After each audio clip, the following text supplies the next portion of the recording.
নমস্কার, আমি ঝন্টু মণ্ডল। Only local চ্যানেলে আপনাকে স্বাগত। আজকে ভিডিও প্রথমেই বলবো মিরাক্কেল কিছু ঘটছে না।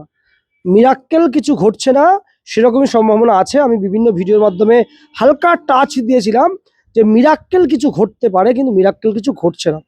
কিরকম ঘটছে না? এই সার্টিফিকেট সংক্রান্ত যেসব নিউজ অতি সহজে পাওয়া যাবে মনে হচ্ছিল সেরকম কিন্তু ঘটছে না। আজকের তারিখ 6 জানুয়ারি 2026। আমি গতকাল 5 জানুয়ারি 2026 বিকেলে সন্ধ্যাবেলায় বারাসতে মাননীয় বিরোধী দলনেতা শুভেন্দু অধিকারী মহাশয় এসেছিলেন। উনি তার বিস্তৃত বর্ণনা করেছেন, তার মধ্যে সিএ সংক্রান্ত যে 2-3টে লাইন ছিল তার উদ্ধৃতি দেব। তার আগে বলে রাখবো, দেখবেন উনি যে উদ্ধৃতি দিয়েছেন, যে বলছে কোনো হিন্দুর নাম ভোটার লিস্ট থেকে কাটা যাবে না, কিন্তু তার আগে তাকে সিটিজেনশিপ সার্টিফিকেট পেতে হবে। মানে বুঝতে পারছেন, কোনো হিন্দুর নাম কাটা যাবে না এসআইআর লিস্ট থেকে বা ভোটার লিস্ট থেকে, তার আগে সিটিজেনশিপ সার্টিফিকেট পেলেই সে নতুন ভোটার হবে। তার মানে কি? তার মানে সহজেই যে সিটিজেনশিপ সার্টিফিকেট হবে না। অনেকে ভাবছেন যে অ্যাকনলেজমেন্ট নাম্বার দিয়ে বা অ্যাপ্লাই করে সেই কাগজ দেখিয়ে এসআইআর থেকে মুক্তি পাবো, সেটা কিন্তু সম্ভব হচ্ছে না। অন্তত গত 5 জানুয়ারি বারাসাতের যে 2026 বারাসাতের যে মিটিং হয়েছিল, যে বড় পদসভা করেছিলেন বিজেপির তরফ থেকে, মাননীয় বিরোধী দলনেতা শুভেন্দু অধিকারী মহাশয় যে কথা বলেছিলেন তার একটা উদ্ধৃতি টেনে ধরলাম। আপনাদের প্রশ্ন জাগতেই পারে যে তাহলে এত ফর্ম ফিল আপ হচ্ছে, তো সেগুলো কি হচ্ছে? দেখুন, একটু বলি, কোয়ালিটি ফর্ম ফিল আপ খুব কম হচ্ছে। যাদের সার্টিফিকেট কমপ্লিট হচ্ছে তারা কোয়ালিটি ফর্ম ফিল আপ ম্যাক্সিমামটা করছে। সবটা যে সবাই যে করতে পারছে না তা নয়, বহু লোকই করছে।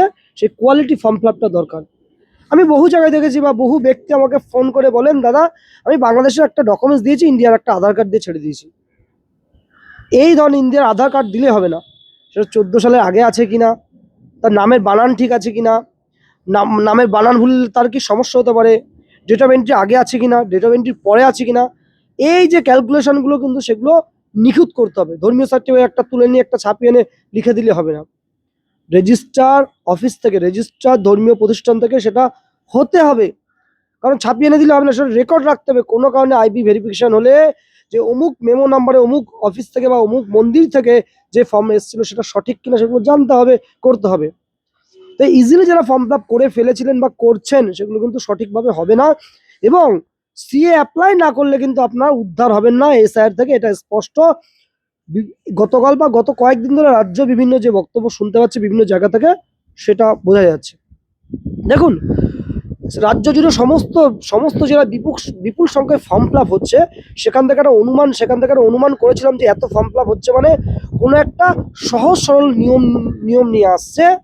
বহু মানুষ ফর্ম ফিল আপ করছে, যেহেতু রাজ্য থেকে বিভিন্ন ক্যাম্প করা হচ্ছে। ক্যাম্প নিয়ে অশান্তি সৃষ্টি হচ্ছে শাসক দলের সঙ্গে। সেখানে মনে হয়েছিল যে কোনো একটা সহজ সরল করবে, কিন্তু আজকে 6 জানুয়ারি 2026 আমার মনে হচ্ছে না এমন কোনো সহজ এখনই পন্থা নিয়েছে। কারণ ডিএলসিতে গেলে বা ডিস্ট্রিক্ট লেভেল কমিটি যেখানে হিয়ারিং হয়, সেখানে গেলে বোঝা যায় ফর্ম ফিল আপ অ্যাকচুয়াল কীরকম হিয়ারিং হচ্ছে। দেখুন, এটা অ্যাকচুয়াল প্রয়োজন ছিল এমার্জেন্সি বেসিসে কাজ করা। সেন্ট্রাল গভর্নমেন্টের উচিত ছিল এমার্জেন্সি বেসিসে কাজ করা, অতীব দ্রুততার সঙ্গে কাজ করা এবং প্রত্যেক দিন মনিটরিং করা। এক একটা ডিএলসি থেকে এত ফর্ম দিলাম, সেগুলো কমপ্লিট করতে হবে। কে কখন লগ ইন করেছে, কে কখন লগ ইন শেষ করছে, অর্থাৎ একটা ডিএলসি অফিসার যিনি আছেন কটার সময় লগ ইন করছেন, দুপুর পর্যন্ত লগইনে কটা শেষ হলো, সন্ধ্যা পর্যন্ত কটা শেষ হলো, যা টার্গেট দিয়েছে সেটা সম্পূর্ণ হচ্ছে কিনা। কিন্তু মনিটরিং করার কোনো লোক দেখতে পাচ্ছি না। তার জন্য আমার মনে হয় যে সঠিকভাবে কিন্তু সম্পূর্ণ হচ্ছে না। তাই যারা মনে করছেন অতি সহজেই ফর্ম ফিল আপ করলাম, এন্টার করলাম, অ্যাকনলেজমেন্ট পেলাম, হিয়ারিংয়ে গেলাম, সার্টিফিকেট, তেমন নয়। গত কয়েকদিন ধরে বহু সার্টিফিকেট অ্যাপ্রুভাল হয়েছে, কিন্তু হাতে কেউ এখনো পায়নি। অ্যাপ্রুভাল এসএমএস প্রচুর আসছে, হাতে কেউ পায়নি। তাই বলতে চাইছি মিরাক্কেল কিছু হবে না। আপনারা যারা ফর্ম ফিল আপ করবেন বুঝে শুনে সঠিকভাবে সুন্দর করে সাজিয়ে করবেন, যেখান থেকে করুন, রাজ্যের যে প্রান্তে করুন, আপনার নিয়ম নীতি মেনে ফর্ম ফিল আপ করবেন। কোনো যদি অসুবিধা হয় আমি ঝন্টু মণ্ডল, আমাদের ফোন করবেন। যদি ফোন ধরতে পারি চেষ্টা করব সাহায্য করার। আপনারা বহু মানুষ ভালোবেসে ফোন করেন, সকলে ফোন অ্যাটেন্ড করতে পারি না, কিন্তু যার ফোন অ্যাটেন্ড করি তাকে কিন্তু সম্পূর্ণ তাকে আমি তথ্য তুলে দিই। রাজ্যের যে প্রান্ত থেকে ফোন করুক, বিভিন্ন প্রান্ত থেকে করা হয়। সিএ সংক্রান্ত বা এই সংক্রান্ত কোনো অসুবিধা হলে ঝন্টু মণ্ডলকে ফোন করবেন, আশা করি সঠিক তথ্য দেবো। কারণ অনলি লোকাল কখনো মিথ্যা কথা বলে না এই সার্টিফিকেট সংক্রান্ত। এটুকু বলে আবারও বলে দিচ্ছি, মিরাক্কেল কিছু হবে না। সঠিক নিয়মেই ফর্ম ফিল আপ এবং সাবমিটিং না হলে সহজে সার্টিফিকেট পাবেন না। এটুকু বলে সকলকে প্রণাম জানিয়ে আমার এই ভিডিও শেষ করলাম। প্রত্যেকে ভালো থাকবেন।